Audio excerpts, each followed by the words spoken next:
Entitled woman decides that she can just pick my plants out of my garden that is fenced in front of me, in front of my house. This should be good. Welcome back to I'm Intrigued. Today I'm going to share with you some funny Reddit stories from the Entitled People subreddit, a place full of angry Karens, entitled millennials getting owned, and so much more. Enjoy. Our block has many houses on it, and they all have iron black fences that are around 5 to 6 feet high with gates. Behind each fence, most people have some plants or a little garden or a tree. You get the idea. It's clear these belong to each of the respective houses, as most people will also put their garbage cans or other stuff out there as well. In front of my family's house, we have a small cactus garden, and then we have some tall planters with some succulents in them, and then we have a little vegetable garden with some tomatoes, basil, etc. My grandmother is really into plants, and it's given her stuff to do in this kuflu. My parents used to take care of it, but let her take over. We've had the garden for a while. The two tall planters with the succulents are closest to the fence, so someone could stick their hand in and take plants out if they wanted to. I'm walking home and I see a woman sticking her hands through the fence. I think she's taking our tomatoes, so I speed walk up to her and ask her what she's doing. "Hi, this is my garden. What are you doing? I'd appreciate it if you didn't take things out of my garden." "Oh, hi, you have a lovely garden. I'm not damaging anything. I'm just taking some of these hen and chicks," it's a succulent, "and then some of these plants." I look, and while she did take some succulents, she also just picked weeds out of our garden. "I'd appreciate if you gave those succulents back. There are plants. But you realize you just took weeds out too, right?" "Oh, I took some pictures of these for my photography class, and everyone loved the pictures, so I thought I'd take some." I guess you can have the weeds, but I'd like my other plants back." Okay, goodbye." She just kinda got flustered and left after that. I did get my succulents back then. She was more embarrassed about taking weeds than stealing plants out of my garden, and this whole photography class thing was really weird to me. But whatever, she can keep her random weeds. Weirdest experience ever. And I'll never get how people think they can just stick their hands into someone else's garden and take their stuff. God, what a weirdo. It's fascinating. I just don't understand how people think that they can just do shit like this. I remember when me and my girlfriend went to visit Millbury in California, walking around the neighborhood there, you saw tons of signs like "Don't touch," "Please don't take our plants," especially so if you had like a fruit tree or something, "Don't take any of our fruits." Jesus. Imagine if you had like an avocado tree or something. The amount of people you'd have to fight off on a regular basis. I can't even imagine. Our next story is titled "The Metric System Doesn't Care About Your Entitlement." So this was a few years ago, when me and my wife, both Mancunian, were doing a mini world tour as part of our honeymoon. We were in Iceland and had been really disappointed to find out that the Blue Lagoon is man-made, and is basically just a large outdoor swimming pool of water runoff from the geothermal plant. So after some light googling, found a place about an hour-and-a-half drive from Reykjavik called the Secret Lagoon. The place is amazing and exactly what I expected from a natural hot spring. Basically a large pond pouring with steam, a river running next to it also pouring with steam, and then a load of smaller bubbling pools of water and mini geysers that would blast water into the air every 10 minutes or so. The place is on somebody's land and they've built changing rooms and a shower area and charge about £12 to get in. Between the pond and the river, there is a roped-off area of small, deep pools that has a sign saying, "Warning, water is over 90 degrees. Do not enter at your own risk," which is probably a bad translation of "No entry, we accept no liability." Anyway, me and my wife were leaning against the side of the pond closest to this and notice a guy wander up, read the sign, and then step over the rope. As he's walking up to one of the small pools, the lifeguard is running over and shouting, "Stop, stop, you can't go in there." Then American accent replies, "Whatever, buddy, I can do whatever I want." By this time, the lifeguard has reached him and tries to explain to him that the water is between 90 and 110 degrees, and that he walked right past a "Do Not Enter" sign, to which the American responds, "No, it says enter at my own risk, so I am, and it's not very risky. It's hotter than 90 degrees in Nevada every day." This utterly perplexes the lifeguard, who has absolutely no idea what the hell the American is talking about. So I shout over, "Oi mate, it's Celsius, not Fahrenheit." Now the American looks confused and says, "I don't know what that is, I'm going in." For reference, 90 to 110 degrees Celsius is 194 to 230 degrees Fahrenheit. Then follows about 5 more minutes of arguing between the American and the lifeguard before the American obviously thinks, this, takes the 2 steps further to the pool and goes to put his foot in. Fortunately for him, but unfortunately for Darwinism, he only manages to dip a toe before screaming in pain and hopping back to the changing room in a huff. Lifeguard sighs and goes back to his chair. What a fucking divvy. Good God, I mean that toe for sure had 3rd-degree burns. If you're exposed to 150-degree water for 2 seconds, you'll get a 3rd-degree burn. So at 190 to 230 degrees, it was probably almost instantaneous. I mean, it would be one thing if he just misread or something on accident.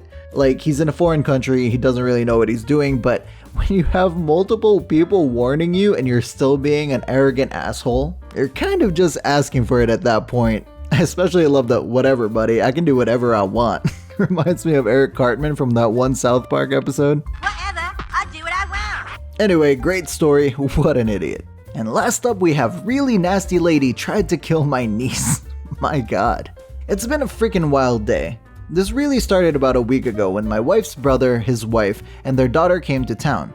My brother-in-law is an engineer and apparently happens to be one of only 100 or so people who actually knows all about some special software for something. I know that's not much to go on, but he doesn't speak English well enough to accurately explain it. I don't speak enough French to understand it, and it's not really relevant to the story anyway. He did get a special visa to come to the US despite the coup flu, and it's been a whole process. Because of isolation requirements related to international travel, his company figured it was worth the time to send him here for 3 months and paid for his family to come too. Which is nice because my wife has been a bit homesick and having some of her family here has been nice for her. On with the show. So we went grocery shopping today. Usually this is like a 20 to 30 minute thing, but they wanted to see every single American thing in every aisle, so we were there for a while. Mostly my wife and them strolled through jabbering in French and I walked behind them, glassy-eyed and completely checked out. Towards the end of this cultural adventure, I become aware of one particular person who was less than amused by their presence. At least twice she would come up behind us and sigh loudly. My entourage would usually just apologize for being in the way and move aside. She'd walk past muttering to herself. The final offense, however, came when we had the audacity to wait in line to check out at a register. It was fairly busy, as many grocery stores are on a Saturday, and we took the shortest line. The angry Karen was behind us, huffing and puffing. My wife and in-laws were speaking in French, and I kind of get how it frustrates some people, but they were neither loud nor obnoxious about it. It was too much for Karen though. "Can you foreigners shut the hell up?" Family goes silent and I turn to face the angry woman. "Excuse me? I'm sorry if we are bothering you, but my family are guests here. Please try to show some courtesy." My slight southern twang apparently struck another chord with her. "You're American? What are you doing with them?" "They are my family and we are here getting groceries." "Why do you have foreigners in your family? Are you a traitor?" My jaw must have dropped. The audacity of that insinuation was unreal. "Ma'am, first off, I spent 6 years in the US Army and 2 combat tours overseas. Second, being related to someone from another country doesn't make me a traitor. But treating people like garbage just because they are from another country is definitely not how a real American should behave." Karen is sputtering with rage. She looked like she was about to explode and my danger sense was kicking in. This woman was unhinged.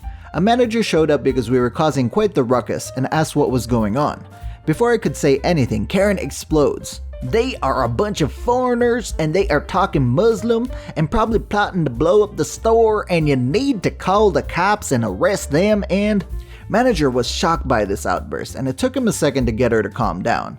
He looked at me and I figured I wouldn't get much time to talk, so I said quickly, "These are my wife and in-laws, they are French, they are here legally." "Don't listen to him, he's lying, he's a traitor and he's helping them. Arrest them! Arrest them! Arrest them!" She was jabbing her whole arm and pointing at us. She had gotten the attention of a pair of police officers who had wandered into the store. He came over and spoke to the manager, who told him what happened, trying to talk over the shrieks of "Arrest them!" The officer told her if she didn't stop, he couldn't conduct a proper investigation. This seemed to satisfy her and she stood there with this smug look on her face. I spoke briefly with the officer, telling him what happened, and had my wife show her green card and my in-laws showed their passports and visa paperwork. I also told him my address and that they were staying with me. He decided everything looked good enough. I was a little worried he would detain my wife and in-laws for some reason or another, and told the lady she needs to leave us alone and we all have proper documentation. She started yelling again. "They're foreigners! Arrest them! He's a traitor! They're probably terrorists! Do your job!" The officer coolly explains that if she didn't leave us alone and stop making a scene, he would escort her out of the store and make sure she went home. If she refused to do that, he would charge her with disturbing the peace. She looked like she was about to completely snap, but just calmly said, "Okay, I'll stop yelling." Something went off for me right then, but I just knew something was wrong. But as soon as the police officer was about 3 steps away, the lady gave a shriek, "Yeah!" and tried to ram her cart into the back of ours. My niece, who is about 2 years old, was sitting in the little seat with her legs sticking out. We had moved to the side of the cart when the officer was talking to the lady. She was about to crush that little girl. My brother-in-law from one side grabbed the corner of the lady's cart and pulled while I stepped up from the other side and shoved at the same time. It was mostly luck that we put our energy into the same direction. We tipped over her cart and my niece didn't get a scratch. The officer was quick as lightning and had the lady in cuffs and drug her out of the store. The next hour was fun as we did written statements and pressed charges. What was worse though was the embarrassment of this happening to my in-laws on their first trip to the United States. What a wild story. Yes, the lady is incredibly entitled, but more of an ignorant, prejudiced moron. The nerve of some people, and I'm just glad the little girl was not harmed in this encounter. Could probably charge her with attempted murder for that, right? I would.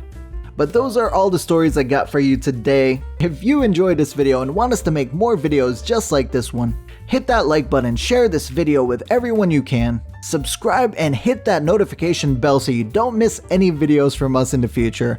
Thank you very much for watching and I will see you in the next video.